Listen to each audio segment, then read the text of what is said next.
Hey everybody, welcome. Oh, I hear is that our new theme music? No, no. I don't know if that even I don't know if the listeners heard that or the viewers, but that's a nice ringtone. Welcome everybody. This is episode 10. We're in the double digits now, hanging left. My name is Matt Connerton, and with me, of course, my partner in crime in this venture, Todd Ayer, who, for those of you who are watching the video version of the show, Todd is outside today and looks like a beautiful view. It is. It is.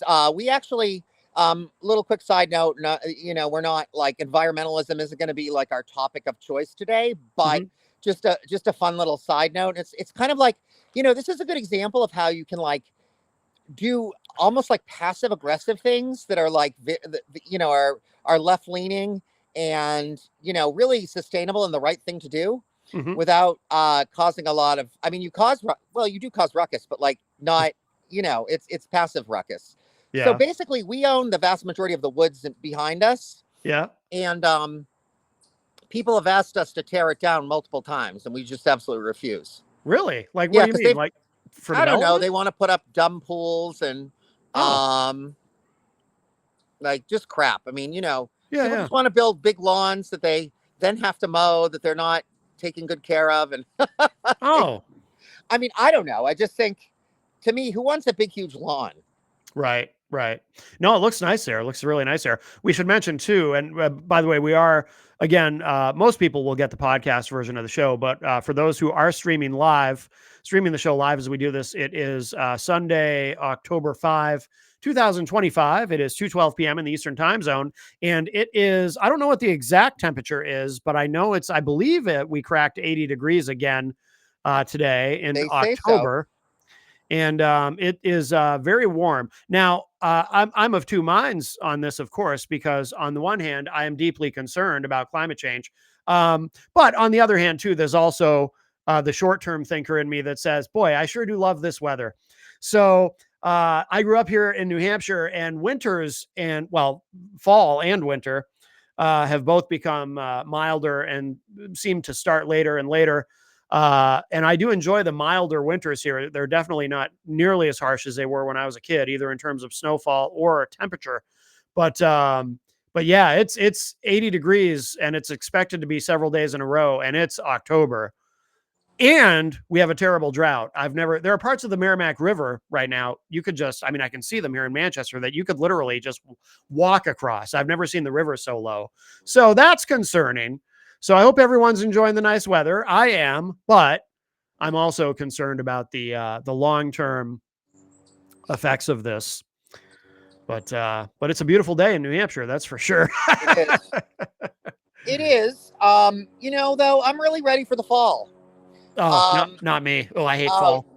you don't like the fall? I love the fall. How can you live in New Hampshire and not like the fall? I don't like the fall because of what it leads to, because I don't like winter. I'm a spring and summer guy. I love spring and I love summer. Okay. Summer is my favorite time of year. I'm strange. Not Not only me. do I not only do I not mind the heat, I actually like the heat. When it's 90 degrees out, I'm a happy guy. I'm strange that way. So So, I'm one of those no. people that like gets in my convertible and puts on like I'm in some sort of like, old school roadster because it kind of is a roadster with like the leather jacket and everything Yeah. and just like go for it. Like even if it's like 50 degrees, 45 Oh, degrees out. really? Yep. Really? Oh, that Leather sounds gloves. I kind of treat it like a motorcycle almost, but well. So you definitely don't mind the cold. You're I like the love the opposite. cold. You're I like love the the cold. opposite extreme. If you're driving around in a convertible in 45-degree weather, yikes. Not all the time, but not all the time, but Not all the it's time, fun. but yeah, yeah. I usually like to take it out to the first snowfall, a virgin snow, like drive it out and have Really? yeah, Oh, wow. Okay. it's sort of a thing. Yeah, yeah. No, I like the heat, but um Not me. where where should we go? Where should we go first here? We've got a few different things. Well, What there's would a you lot like of to heat to talk about, right? Speaking of turning up the heat, we've got all kinds of things that the temperature have been turned up on. Mhm. Um, I don't know. I mean, I guess we can kind of talk about the thing that I think a lot of people don't probably talk about enough and just kind of go over it quickly because you're going to hear it at nauseum at this point. And that's, I guess, the government shutdown. Mhm.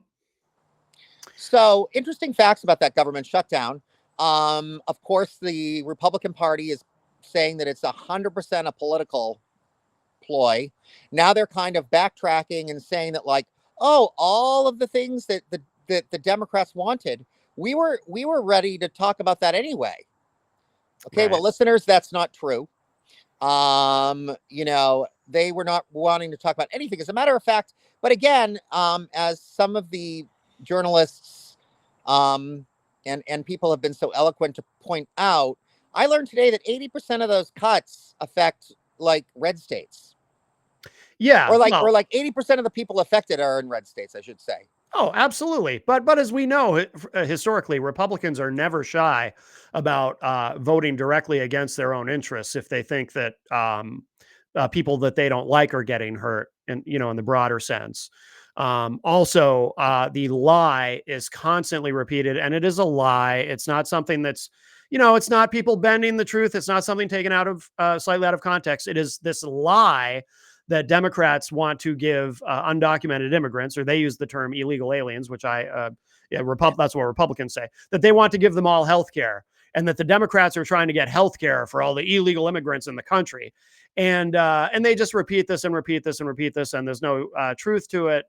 But that's what, Republicans, they hear this stuff and they repeat it and they believe it, and Yeah, it, and, that's part of the problem. yeah, and also the other thing that is actually also a lie that even some of your more not a lie, but like a misunderstanding, um, I guess. Although I don't know how they misunderstand this, but all of the cuts that were planned, as far as like the all of this firing, the threatening of the firings of the feds, and all the stuff are all on Russell Voigt and Stephen Miller's plate anyway. Hmm. So, and it's not whether we had voted for the budget or didn't vote for the budget, they were still going to do it or try to do it. Hmm. So this whole belief that like Trump can jockey for more power because of this is not true. Right. He's already jockeying for power. I mean, really, frankly, this is the first time I'd give a gold star to like um, to Schumer or Hakeem Jeffries in a long time. I mean, I actually support the shutdown. Um, I have mixed feelings. I mean, government shutdowns, unfortunately, they cost the economy trillions of dollars every They time they do. happen. May not matter because we're gonna. I mean, obviously, we're going into a recession anyway. Jobs numbers are tanking, and but of course, Trump already told everybody. If you might recall, several months ago, he said in one interview, "Well, a recession's actually a good thing. It's sort of like a reset." Or not a reset. Correction. That's the word they always use when the stock market's down and they want to say it's a good thing. They call it a correction. Oh, it would be a correction. And then, of course, Republicans believe whatever Trump tells them. So then you have Republicans on social media saying, yeah, actually, a recession would be a good thing. Something no economist has ever said, ever. But anyway, the other thing is, what is interesting to me is, Republicans control the government right now. So isn't this, Yeah, I mean, it's on their watch. I mean, yeah, I mean, it shows they can't govern. right. Correct. Correct. Yeah. Yeah. I mean, the other thing is too, so I think that, the only thing is that with a long-term shutdown, I mean, I do think it's time we play really hardball with these people. But I think with a long-term shutdown, we are going to have sort of a plan to take care of our most damaged individuals that Mhm. that get hit the worst with this. That is true. But Yeah. of course, they're also using this. Actually, it's very interesting. Um, Johnson said today that this is because they're pandering that the centrists are pandering to the Marxist side of the Democratic Party, Yeah. run out of New York. So he considers Mondami a Marxist, which he Oh, is yeah. not, by the way. But anyway, um, meanwhile, Johnson is a alt right Christian conservative that's a closet case. So who know there's even like I even know people that have his Grinder profile. So this guy is like whatever you know. And he Yeah. lives in a house full of guys that are all supposedly like reformed gays, which I don't know. That's I didn't know that. I feel like that's Wow. a code word for something. Well, yeah, I mean, look, there's no shortage of research to show that the people who are the most overtly, outwardly homophobic, it's because they have something they're working through Right, or right, refusing to work through. I mean, right. that's no secret. Again, as I've said many times, don't get me wrong, we're not recruiting these people. I mean, I Yeah, really hope they stay in the closet. If they only ever want to experience their sexuality through prostitutes, that's fine. right, I would, I'm not really looking to have them join my pride parades. But right. I mean, it's just yet another thing to call them out on, and I'll call them out on anything I can call them out on. Yeah, Um, but yeah, so I think it's important to realize this, and I do also think it's important to tell like those of us that can kind of quasi absorb some level of pain, have to be okay with the fact that we will have some pain. I mean, we cannot lie to people. I mean, my candidate, the one I work for, she said the same thing. She said, this is not going to be a walk in the park, as they say. no. Like shutdowns are painful. They're not fun. Oh yeah, especially for I mean, I feel terrible for federal workers who have to keep working Right. without getting paid, without a paycheck. Although ICE doesn't get their paycheck either, and that's a good thing. Is that true? ICE doesn't? I mean, that's their pay time. Yeah, no, I guess I I just mean, kind of assumed that I don't know, because Johnson said that. Johnson said, "Yeah, we need to start getting the paychecks back so that ICE and Homeland Security and border agents." And I'm like, "Do you understand what we want? Like, that's the last thing you should say to us to get us to try to right, right. like. That's the one caveat that we're okay with. Good. Yeah, yeah, I hope they don't get paid. yeah. We Can shouldn't I be tell paying them for being fascists anyway." just as an aside, there's one thing about Mike Johnson that I appreciate, but I don't think most people even know this. I wonder if you're aware of this. Back when he first became speaker, there were some Republicans. I mean, it only lasted for 5 minutes, but there were some Republicans who had a concern about him that he wasn't fully one of them because he has a son. He has an adopted son who is black. And he did an interview. Mike Johnson did an interview where he acknowledged that there is such a thing as systemic racism, and because he had seen examples of it happen to his own adopted black son. I'm sure, probably at the country clubs they go to. Well, yeah. But I just thought it was interesting. So he was like, oh, Mike Johnson's actually kind of woke on this one subject. And like I said, Except, Republicans yeah, were worried about it for 5 minutes and then they forgot about it. And then nobody ever brought it up ever again. But I remember thinking, oh, that's interesting. yeah. But Except they have this thing where they'll like give like themselves passes for what they need passes for. of course, of Like course. they're not really. I mean, that's what I mean. That's why like the whole idea of them being neo-fascist is really pretty spot on. Hmm. Because even like within the power structure, they do the same things that the Nazi parties do in other fascist groups. Like Hmm. they give themselves passes for behaviors Yes. that are illicit for everybody else, or like they want to be illicit for everybody else. Like Right. Yeah. Yeah. that's most tyrants, most Yeah. tyrannical people, most autocratic people do that. Yeah. They don't want to give up their own hedonism and pleasure. They No. just No, it's just like the mega church, super church pastors who yeah, preach about don't be gay, being gay is bad, and then they get caught with a male prostitute or something, and it's like right, or half the time they're pedophiles, for God's sake. oh I mean, yeah, it's a it's a story mess. as old as time. The people It's a who mess. who protest the loudest, it's because they're trying to hide Yeah, something. yeah, it's a mess. But Yeah, anyway, I don't want to get down this wormhole. But so there's that. So that's very interesting. But yeah, I just want to kind of get it out there for what it's worth, and let's not Democrat blame. As a matter of fact, the holdout for the Democrats really is about the health care, and American people should be happy that Democrats are willing to do this. Um, hold out yeah, as far as because people want health care. yeah. Only thing I'm worried about though is I don't know how this ends, how this particular stalemate ends. Because one advantage the Republicans have is to them, and to a lot of Republican voters, a shutdown is actually a good thing because they're constantly being told government is bad, government only does bad things, and of course, obviously, there's cognitive dissonance there because they love when ICE agents go out and throw people on the ground and everything, but but there's this message of, oh, government's bad and government's doing all these terrible things, and so aren't you glad that government's not functioning right now? And then a lot of them go, oh yeah, of course, yeah, the a shutdown's a good thing, doesn't affect my life.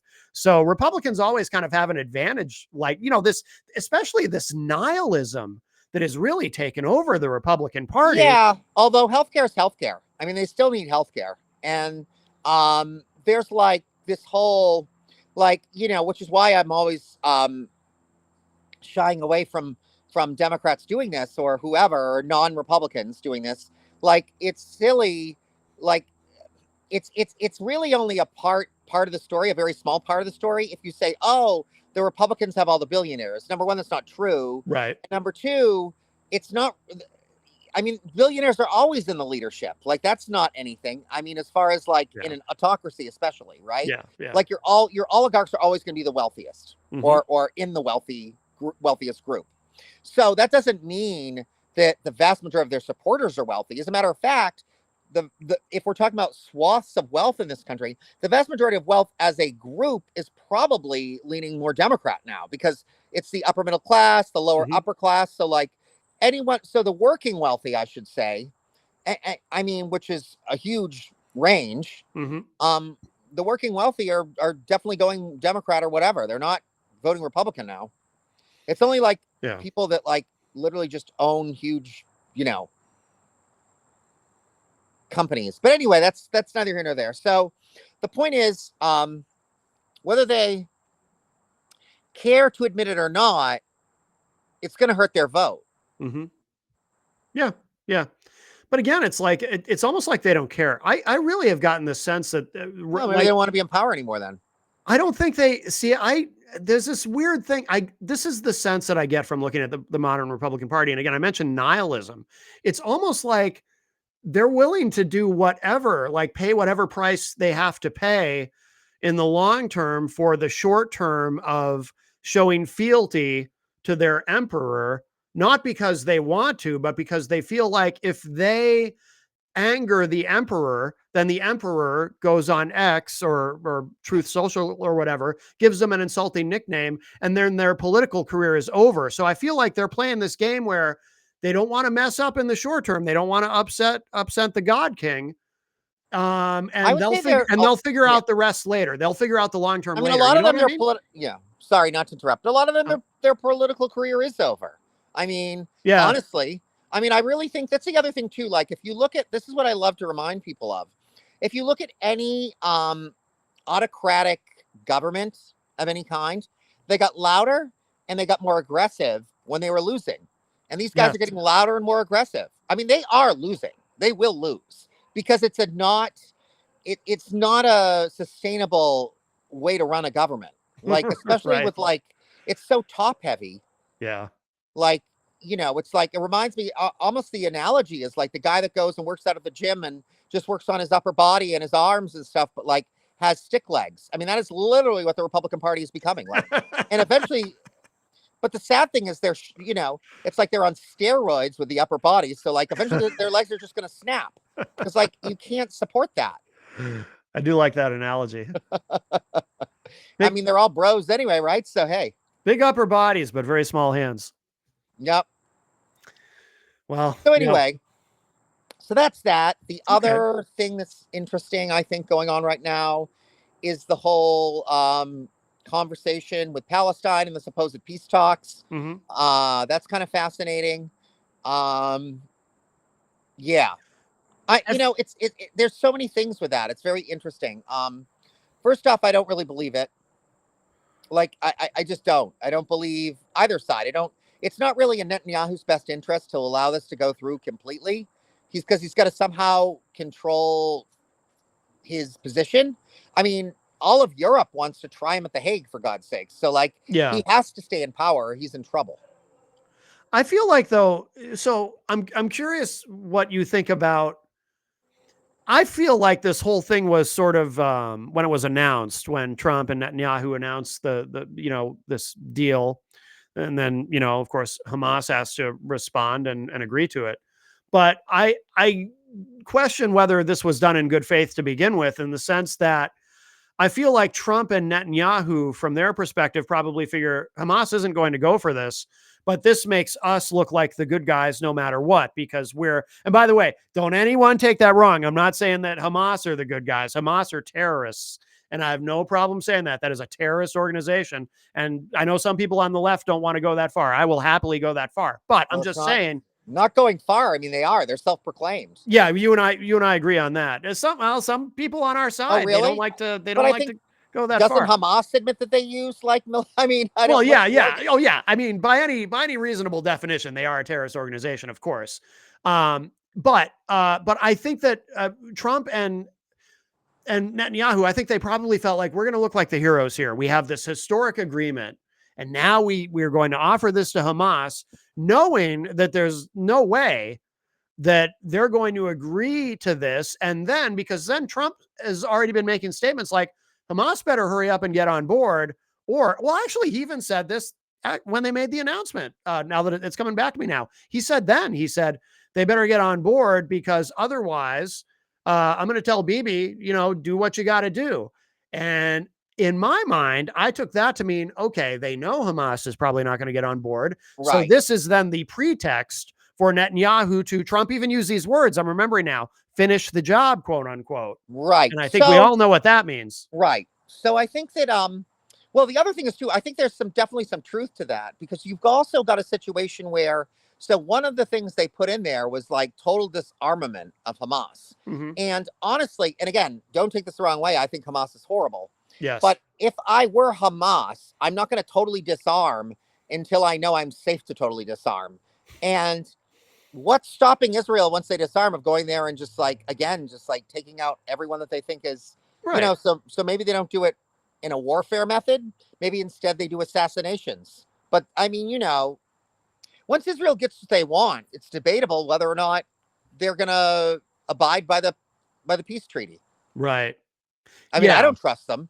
No, I don't either. I mean, I think it should be like both sides have to establish a new government. Because they're both corrupt. I mean, yeah. Yeah. So I don't know. I think what's going to end up happening is just, I think it's going to go back to the status quo of what it was before this agreement was announced, is what I think is going to happen. Israel will go back to, well, there's a children's hospital over there. We better blow it up. There might be a Hamas dude hanging out in the basement. We don't know, but whatever, dead kids, who cares?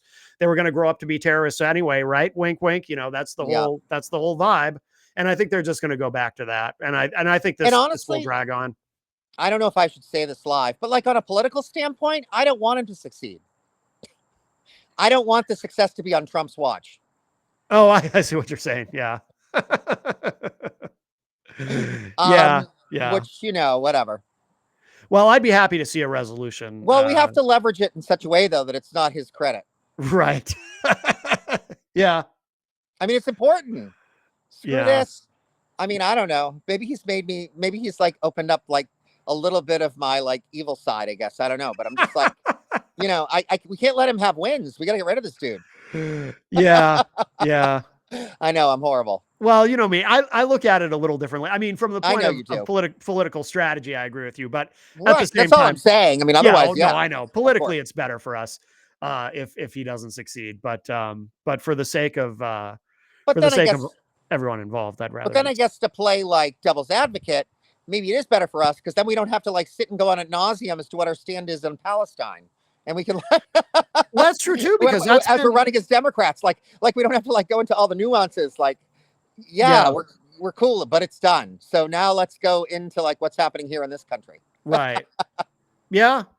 Because it has been a problem for God knows it was a problem for the Biden administration. Oh my God. Yeah. Oh yeah. Very difficult. Yeah. And it has gotten better, I think. I think both sides are a little more realistic about it. Mm-hmm. I mean, you've got a lot more people, not as much on this establishment, or at least the core establishment, like, Schumer and Hakeem Jeffries are not doing what they should be doing when it comes to that. Mm-hmm. But like certainly people within their camp are at least admitting that there is, they're not using the G word genocide, but they are admitting pretty much they're just kind of dancing around the word genocide. Right. And the world has admitted it's genocide. So there's that. And it is. Yeah, I Um, agree. but the other thing I think that is, uh, where am I going? Oh my god, I just completely. Anyway, I I don't don't know. know. I lost it. Oh. Lost the moment. Was this Um, was it something on that subject, or did you want to move on? yeah, I guess I was trying to say. Oh, so yeah, but if the and on the other side, I think that the voice that's like, I think as the Democrats have become, and certainly maybe it's that some Democrats have gone more left, and then the progressive side has gotten more powerful and all this other stuff. So like, it's even I think some extent this shutdown situation how it was handled, there is some truth to the fact that the left definitely pressured it to like go that way, to stand up to Trump. I mean, if Mhm. they, but at the end of the day, we're not the Schumer and Keem Jeffries are in power, so it's still their choice. Like they have to, Sure. but really, it's not. It's the Republicans' choice to you know do what was very reasonable, which is deal with the healthcare situation or don't. Yep. I mean, Yep. like I get it. Like, it's also I don't think very politically advantageous. They say it's not politically advantageous for us to let it go on, but it's politically advantageous, I would say, for our base. Our base doesn't want us to give in. Right. Well, and again, I mean, what they need to keep hammering home, and we need to keep hammering home, is that Republicans control the government. Right? They do. So They do. yeah. So I also think to some extent, it's a little bit of a pivot away from some of the things we need to deal with, like that are very serious right here in this country. I Hmm. mean, at the end of the day, it's not going to be our place to decide exactly what Israel does, what Palestine does. I mean, I really do believe in that. And that way, I do believe in American, not America first, but Americans first. Hmm. And we really do need to address this situation of like, the hordes of ICE agents going into to like Democratic cities. Now he pretty much has launched a war on Democrats. Hmm. Yeah. Every time we turn around, he's trying to send them into yet another city that doesn't need these fools. Um, and there was also kinds of fun. I mean, if you need a little light moment, there's all kind of Keystone Caper type films out there now or videos and clips on YouTube of like these fumbling and bumbling ICE agents trying to chase people who tell them off, and they're running on all their body armor, and the guy's on a bike, and all this funny stuff. But I know. so yeah, Yeah. you know, Yeah, isn't there one incident now where somebody yelled something about Trump, something negative about yeah, Trump, yeah, so yeah. the They tried to ICE chase agents him began chasing him? because that's their job. Yeah, exactly. Well, yeah, I mean, that's just more evidence that, they understand the real assignment. The real assignment is to be Trump's jackbooted personal police force, right? You Oh, say it something really bad is. about It Trump, really is. you get chased by ICE. Right, right. That's or crazy. like or like that video where they like but I love it because they were even fighting back on this one, but then they must have known what they were doing was illegal because they only used so much force. So like when they were trying to take down that New Jersey mayor, Hmm. and then like some of the mayor's staffers were literally pushing the ICE agents back and stuff, Yeah, and like it didn't break out into full-on violence and stuff, which was interesting. But yeah, that must be because they knew that like obviously you really can't just go assaulting mayors and stuff like that because they're at rallies. right, right. I mean, I'm Not sure. on video anyway. Right. I mean, I'm sure some of them assume that you can, and Well, they'd like to. in Trump's America, as long as there's no video, because they probably see that as part of their mission. If it's a Democrat, if you can assault them and get away with it, I'm sure they're happy to do it. Oh But yeah, they're not. I mean, they're basically like Nazis and stuff. So absolutely. I mean, well, they're just following orders. oh okay. Is that That's their that's probably excuse? that's probably what they would tell you. I don't care what they'd say. Give them some truth serum. Oh, we're just I, following orders, right? I'm not really. I mean, the Nazis said that too. Well, that's my point. Yeah. Yeah, yeah. Yeah. I mean, if everybody just, but think if they didn't follow orders, that would be even better, right? That would be Yeah. There better. you go. We'd prefer that. Yeah, a lot of people would actually.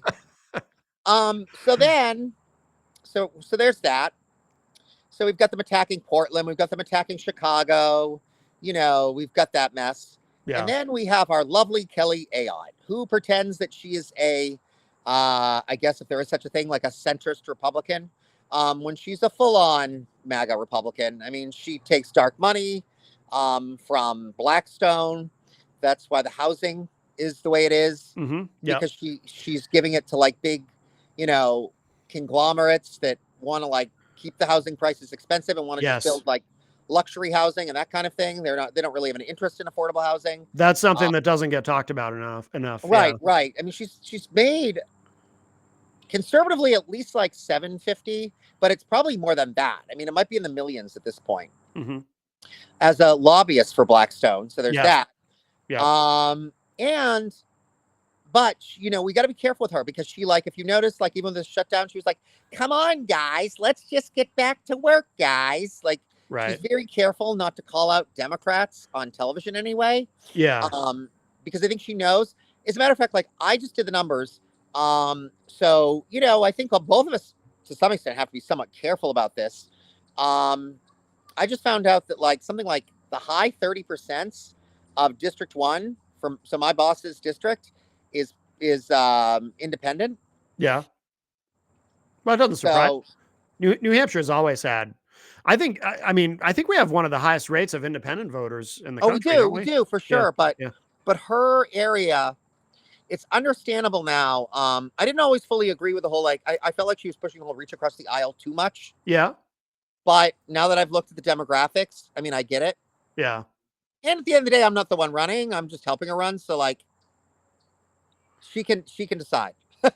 Well, we should clarify too for people who don't know what you mean. So Oh, sorry. you're talking about Sarah Chudzinski. You're Yeah, not yeah, Sarah Chizitsky, exactly. you're not Yes, talking yes. about Kelly Ayotte. No, no, Just to I'm be clear. anti Kelly Ayotte. Yeah, yeah. No. Um, Oh yeah, sorry. one thing I will say though, Kelly Ayotte just in fairness, and there were certain things that she did veto recently that did upset some Republicans. So Right. she still has a little bit of that moderate Northeastern Republican in her, but there were things that blew over quickly. Like I disagree. I think it's all political. It literally is. Like, if you really dig into the dirt with her, like, yeah, even so, like, the newest thing she's doing, and this is another example, right, of how she really is very right. So she's trying to bring back. So I guess the conservatives in the state house want to bring back capital punishment, and yes, we're one of 23 states right now that do not support capital punishment. right, It's yet another ploy for them to make New Hampshire red again. hmm, So she's already stated she will vote it in.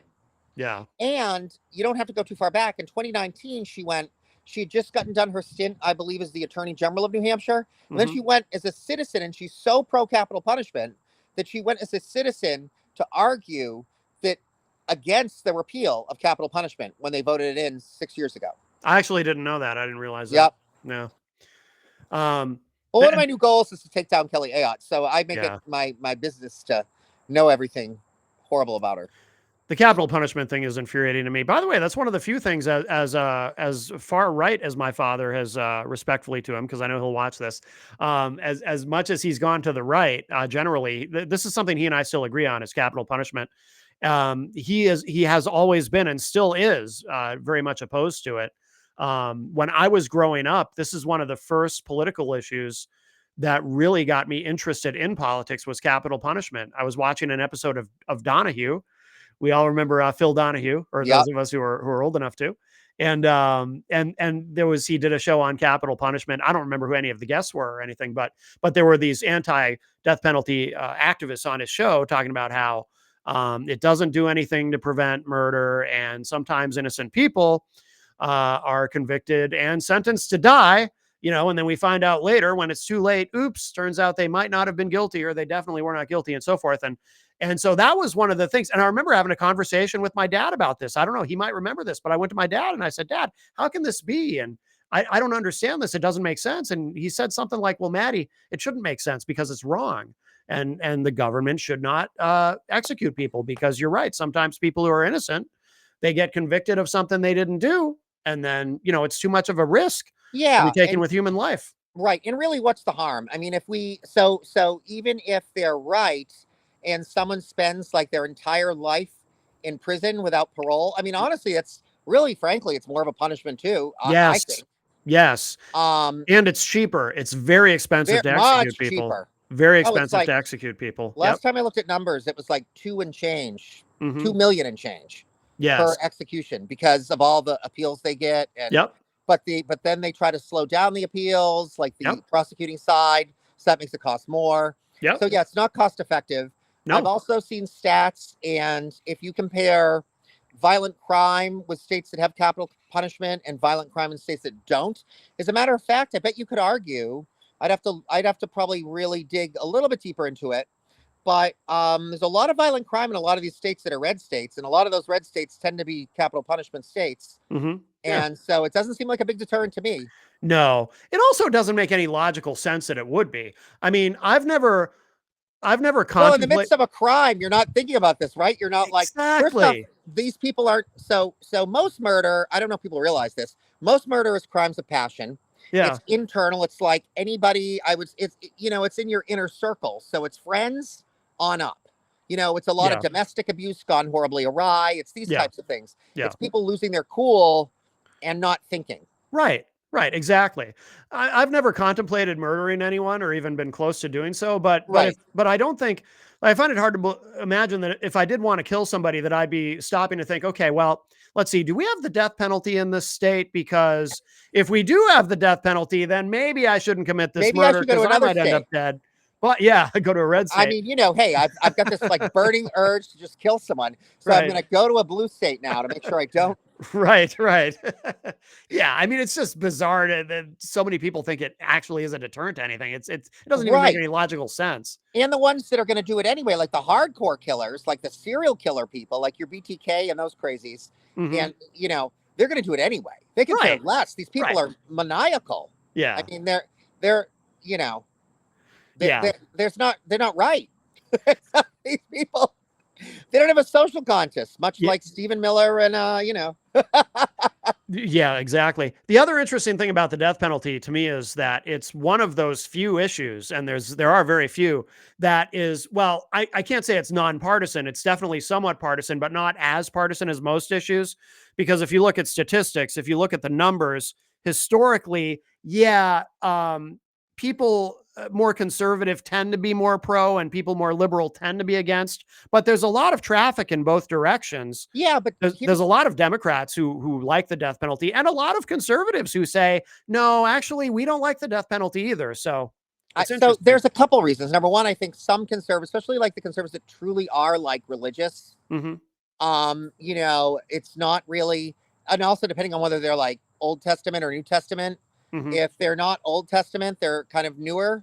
So they're like, I mean, some of them could even some conservative, like religious people that are truly religious, could even be classified as dubs. I mean, they're pretty pacifist. They're not Right. necessarily about violence. Like, yeah, they're conservative, and maybe they'd be anti-abortion and anti-gay rights and all that sort of thing. But that's because that's not quote unquote natural to them. But and also the abortion one would be like they see that as murder. So like there are some that are like that for sure. Sure. And then with Democrats, I think most Democrats, I do have to say, I guess I'm going to be somewhat biased. I feel like most Democrats, when you get into the weeds of it, it's pretty easy to talk them out of it. Yeah. Um, Yeah. I can't say I know any Democrats that are like hell bent on it. I think there's a lot of like, I mean, I guess myself included, like I'm not pro capital punishment, but like if we decided that the death penalty was a suitable punishment for some of these people in this administration, I'd be okay with that. I will say though, as far as Democrats go, I mean, yeah, I mean, I can't think of any Democrats I know personally off the top of my head who are Right, pro death right. penalty, but there's been at the top, there's been a lot of, I mean, Bill Clinton, when he ran in 90, and this is something I've always been angry at Bill Clinton about. He actually suspended his campaign on 3 separate occasions. One of them was to go back to Arkansas to preside over the execution of someone with developmental disabilities who didn't even know what the hell was going on. Yeah, that's Three ridiculous. separate times he went home during his campaign, and he was not even required. The governor was not legally required to be there. He went home to preside over these executions. And the only reason he did it is to show that, well, just because I'm a Democrat doesn't mean I'm soft on crime. Look, I'm going to Arkansas, and I'm going to be there when these people are killed by the government. And that always, I've always held that against him. And, Yeah. Hillary was pro death penalty. I think she's moderated that position. Obama was pro death penalty. Oh, So was he? yeah, Obama pro death penalty. I But don't know are if they he's really changed. But pro? I mean, here's the thing with politicians. It's so hard to find any politicians. That's why I think it's so good that my boss Sarah is coming from outside the political world, because Mhm. all the ones in the political world, they just start drinking the Kool-Aid, and then they literally, it's like henpecking for votes. Like, Yeah. and then they play. It's like they hold up the political magic 8 ball and try to figure out what everybody's thinking. Oh And yeah. And what's so horrible, what's even worse for them, is that the people right now that are like supposed to be doing the research to find out what people are thinking are are damn ass wrong lately most of the time. So like they're Hmm. getting I don't know where they're getting their stats because they're wrong stats. So Yeah. like, it was like everything that they've said, oh, we can get away with not doing this and like it won't hurt us, has Hmm. been like a fail. Yeah. Well. So I mean, most people, like I said, I'm not saying that there aren't. So I think there were some Democrats, that have their exceptions, or like there are Democrats that are like, in this particular situation. I mean, because we are human at the end of the day. And of Hmm. course, like, because they always give you that whole thing. I mean, a conservative or anybody that's pro death penalty will always say, well, what would you do if someone murdered your family in front of Right. you? Right. Right. Um, two things. Number one, the death penalty and a act of violence in a rage, like extreme self defense or self defense of your family. I think that both can be true. Like you could in that moment, because I don't think people, I'm sure if your family's being massacred in front of you and you had a chance to stop the massacre, you're probably going to do whatever it takes to stop the massacre, right? Because it's Right. like it's fight or flight. Like you're animalistic at that point. You're not sitting again. You're not Right. sitting pondering the morality of the death penalty, and you're not seeing it as that. I don't think. Right. Right. You know, but Yeah. I think you could be okay with that, in that moment, and not even okay with it. Because most of the time, people that go in those situations, it's like they come out and they're like, boy, that was great. I'm really happy I got to shoot that guy to stop them from hurting my family. Like the whole thing is a disaster. You know Yeah. what I mean? Yeah. Of course. Of Does that make course. sense? Oh, it does. It does. But Um, on the same token, though, I think, but a state sanctioned is different. yeah. Yeah. And you can't, there was, do you remember, Michael Graham? He was a conservative, talk show host. He was on at that time when it was still a talk station, 96.9 in Boston. Did you ever hear Michael Graham? I don't know whatever happened to him. He might've retired, but he was a conservative, talk show host that I used to listen to occasionally, at least for as much as I could stand. And he was solidly conservative on absolutely everything except one issue, and that was the death penalty.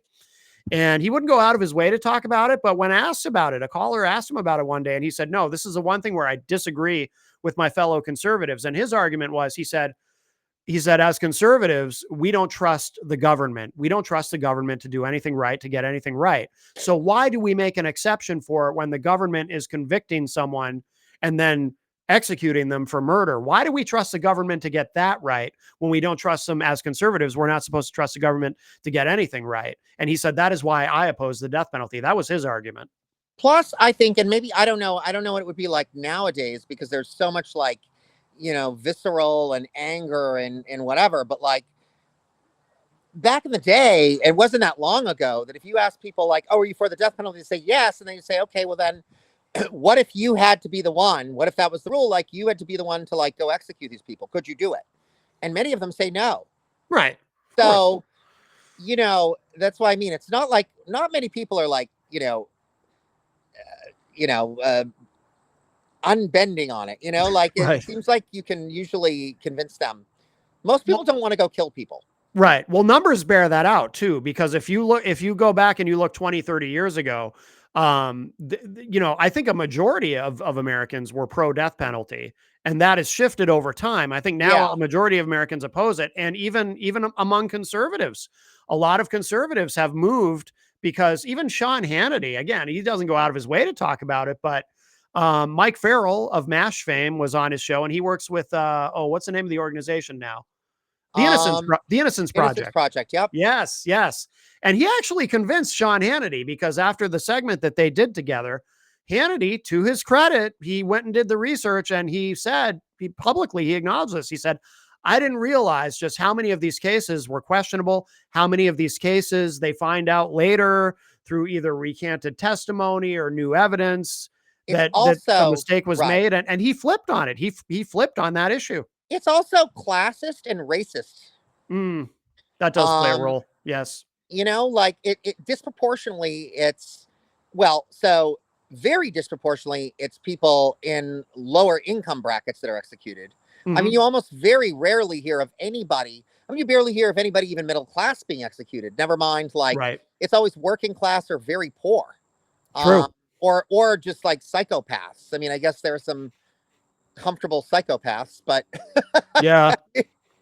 there were some well-off psychopaths, but that's a different world. But nonetheless, um, there's that, and then also it's very racist. Like, I mean, it's a lot of. I mean, I don't know if you don't hear a lot of white, other than the serial killers, because Yeah. the vast majority of serial killers do tend to be white for whatever reason, White males. Yeah. white men. But but as far as just like, because typically it's like people that murder people in other criminal acts, or again, crimes of passion type situation. And in all those situations, it's a lot of black and brown, not all of them, but the vast majority, it's black and brown people. Yeah. Yeah. True. That's true. Absolutely. Um, And I really can't think of one well-off person, or even, like I said, comfortable person that was executed that it was also not a serial killer. Like, John Wayne Yeah. Gacy, yes, but I think he was executed, but John Wayne Gacy was and he was affluent and he was white, but he was a serial killer. I mean, yeah. so they handle those differently. And also, well, also from a political standpoint, I think that's one of the ways they get away with it too. Like, because like the public almost rallies around it because it's like natural justice, like, oh, we're taking this monster out, Yeah. like, because people really act visceral and I think emotional about it. Like, even Yes. myself, when I used to be like all, it wasn't a logical reason for it. I was just like, yeah, if you're going to go around just like, you think you can just kill people, they should be killed too. Like, it wasn't like thought out. Oh, so were you at one time pro death I penalty? was. Oh, I was, okay. Gotcha. very much so. Gotcha. Yeah. But see, you're an example of this is an issue where you really can move people with information. Like I said, if you look at Because the I guess numbers. I kind of had this whole belief that, like, I don't know if it was like, almost like it's karma. Like, if you're gonna go kill somebody and you get killed, like, that's what it is. What it is. Like, Yeah. you don't have a right to take another person's life. But I never really. Then I started adding all the other equations, and to be honest, it was also not completely selfless, because someone presented me with the whole like, okay, cool, you're for it, then could you execute someone? And I was like, no. Oh. Yeah. And then they'd say, Todd, you couldn't even kill your own food. Never mind. And I'm like, yeah, you're right. Yeah. They're like, Yeah. and I'm like, and that's not one you can really afford to be hypocritical on. Like, I feel like the food Yeah. one, I'll give myself a pass a little bit, but Yeah. Yeah, of course. I mean, because it's psychological too. By the way, another Democrat who was wildly pro death penalty at one time was Joe Biden. And then I guess he flipped on it because he came to New Hampshire during the 2020 primary season and said, congratulations on getting rid of the death penalty. So I guess he changed his mind. But at one time he wanted to add things like drug trafficking and stuff like that. He wanted to make those capital offenses. Joe Biden at one time was maniacal on the death penalty. It's interesting. Yeah. I mean, I do think there is this like righteousness that people get. Yeah. That's the problem. Yeah. And you can even have that on the left. Like, if you're like a hardcore crusader, Oh yeah. Yeah, absolutely. Absolutely. Well, should we move on to the next what else did we have? I know you wanted to talk about the campaign. Did you want to No, I mean, the campaign is the campaign right now. Like, things are going really well, I think. Yeah. Like I said, the only thing, the newest thing I found out is that, like, I think I am going to have to be more open to this, like, I don't know. It's going to be tough. Like, I think it's going to just come down to character and authenticity when it comes to like what Democrats do. New Hampshire, I mean, I'd love to be proven wrong, but I don't think a New Hampshire Democrat right now can win on just the progressives supporting them. Yeah. Although I do think there is a pivot to the Progressive Party, but I will have to say too, it's all about your district, right? So the district I live in, which is District 2, I think you probably could do that, because even a lot of my left-leaning people, like, Nashville was a hell of a lot more liberal than Manchester. Yeah. A lot more liberal. Yeah. But D1 does have the Seacoast, which is very liberal. Mm-hmm. And then, and you have, so the whole thing, Dover, all that whole area. But a lot of the areas but Concord is super liberal, and that's D2. Mm-hmm. So like a lot of your like really hyper educated areas in New Hampshire are District 2. So like if you're going to do it that way, it's almost hard. Like you could probably get away with more of like more of a left leaning candidate in District 2 than you could District 1. Yeah. I That makes mean, sense. yes and no, I guess. But at the end of the day, too, it's all going to come out to like who gets out and votes. Right. Yeah. Because I mean, like even Pappas, who's more of a centrist, he he only won by like 8,000 votes or something like that. Like he didn't win by a landslide. So these votes they're winning by are like single digit wins. Mm-hmm. I think they're Mm-hmm. or low double digits, like 10,000, 11,000, something like that. So like what's so scary is that like I think if you did the math, something like I know, well, here's the interesting one, right? So Manchester is having some interesting situations go on. There's a mayor running, mayoral race, right? And the Democrat, I don't know, maybe you live in Manchester, maybe you could correct me on this, but the lore is that the Democrats of Manchester are not supporting their Democratic candidate. Well, Do you know anything about that? yeah. What's her name? Spillings. I forget her first name. Is it Spiller? Jennifer Spillings? Oh, Spiller. Yeah. Well, she doesn't. I mean, she's how should I put it? She comes across as maybe not ready for prime time. I mean, she doesn't. You know what I mean? Okay. Like she's young and Yeah, I don't know. I don't know anything about it. So she's yeah. new, and I know very little about her. And but from what I've seen, I just don't think she necessarily projects the gravitas needed to defeat the current Mayor Ruiz. I mean, and I'll be completely honest with you, and maybe I should be embarrassed to admit this, but I've never paid as much attention to local politics as maybe I should.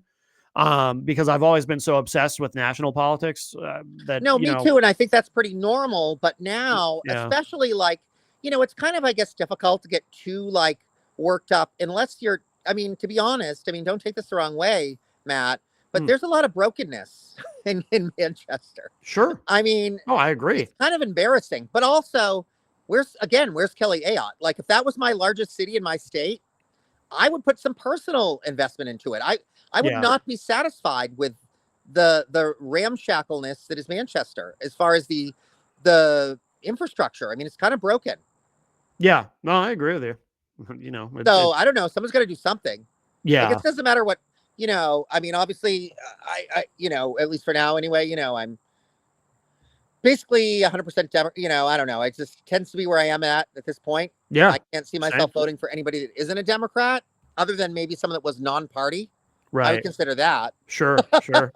I would consider an independent, but Yeah.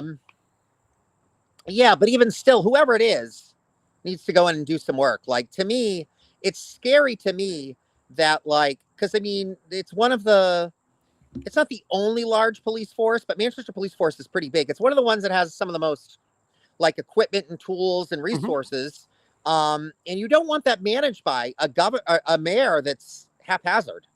I mean, like Yeah. they have they're one of the ones with the helicopters in the state and things like that. And that's those, especially in a state like ours, that there's a small finite number of those types of more, advanced level equipment.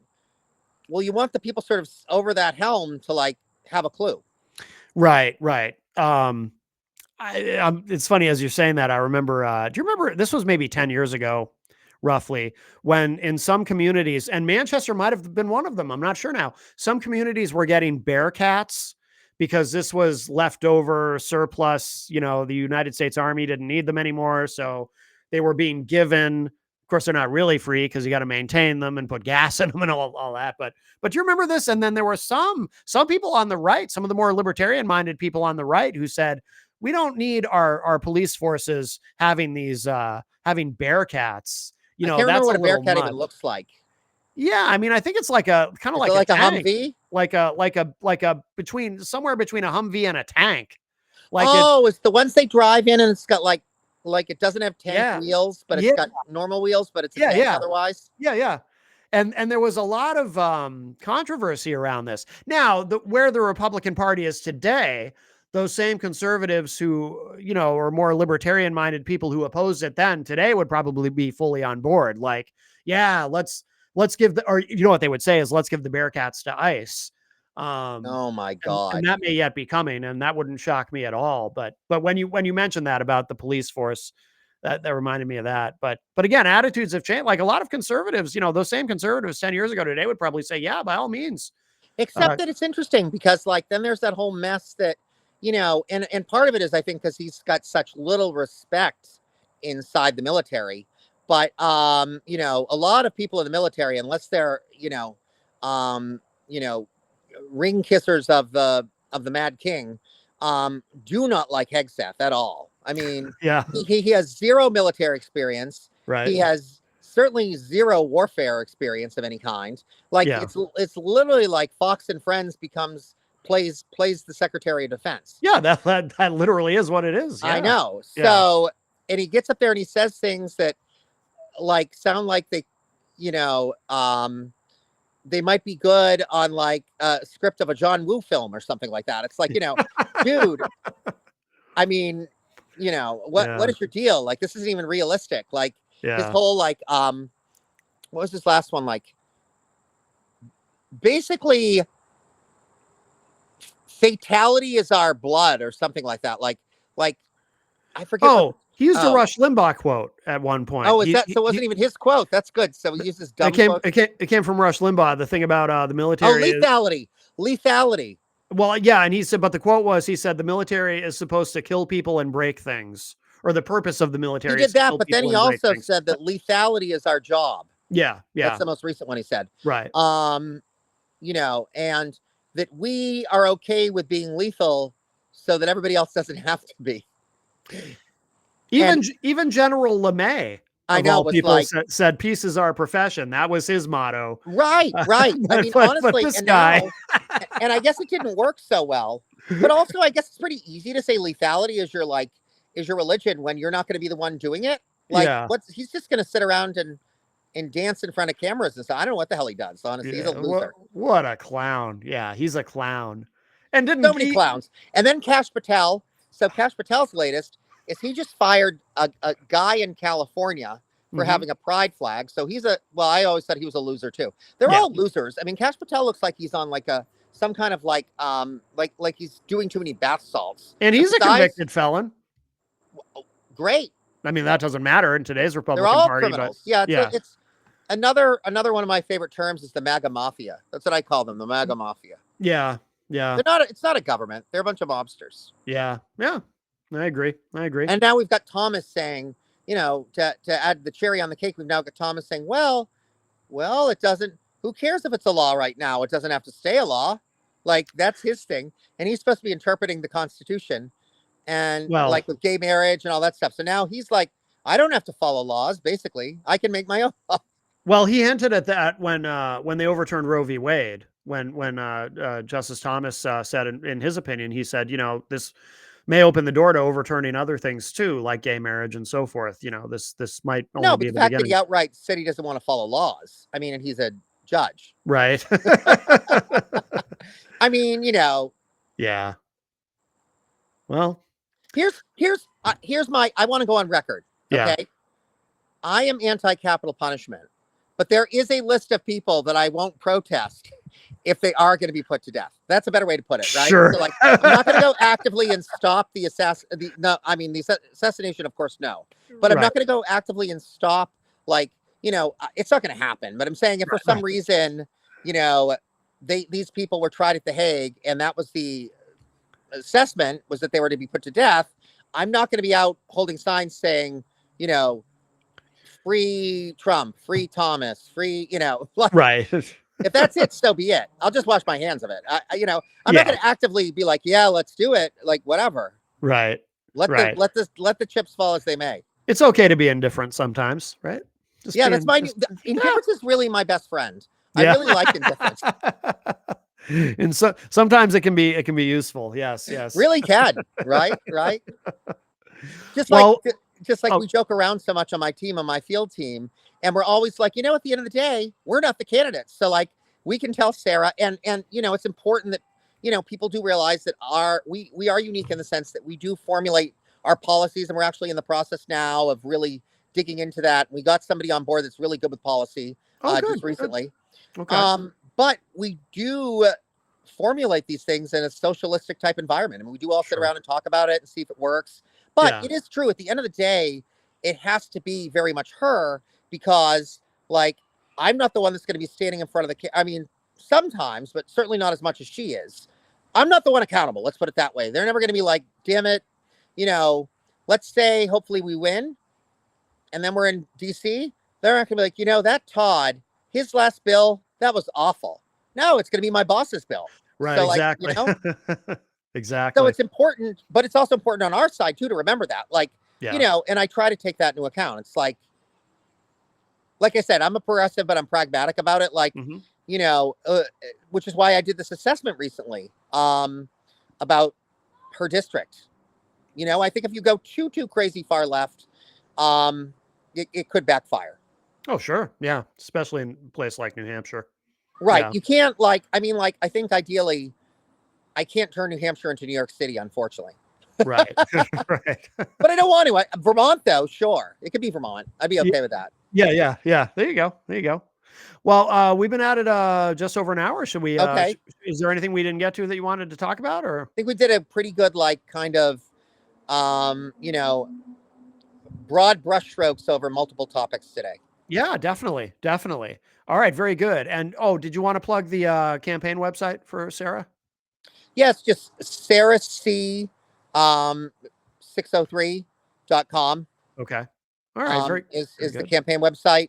That's also getting an overhaul. So, Oh, good. Good. yeah, we changed that a bit. So that's good. So yeah, there's a lot of things. We're getting stronger on our social media. So she's all over social media. Good. I actually need to get some posts up myself. It's tough because, like, on one hand, you're a lean team, and, like, that's great to be Mhm. lean because, like, then obviously, leaner and meaner is always a good thing because that also means, yeah, you do more work, but the fruits of the harvest are also, Mhm. more directly benefited, if you will. Yeah. But in the same token, you're going to do more work. I mean, you Yeah. can't have it both ways. Can't Right. be like, Yeah. can't have True. 17 staffers and then complain because you don't, have enough say in the team. Right. You got to pick one, right? Exactly. Exactly. And Todd, what about people who want to find you, who want to connect with you? Where should they go? I'm just on, I'm on Facebook, and I would say, I'm on Blue Sky. My problem is I'm gonna have to, like, get a list. Oh wow, I clicked my thing there. I'm gonna have to get a list for you all my handles Oh because they're yeah. different. They're Yeah. Yeah. different ones. Yeah. Um, but, like, yeah, I'm on Blue Sky. I'm on Facebook. I'm on Instagram. All those. So Okay. maybe what I should do is come up with a handle and put them all for one. I don't know. Does that? I'll have to talk to my people, but my person that does There you that. go. There you go. All right. And of course, if you want to find out more about me, you can go to mattconnerton.com. Everything that I'm doing there is right there for you. And I guess that'll do it for episode 10. We're in the Yep, double digits. Very we are good. in the double digits. All Very, right. very good. All right. Thank you, Todd. And thanks everybody Thank for you, joining us guys. here on Hanging Left. Hanging left.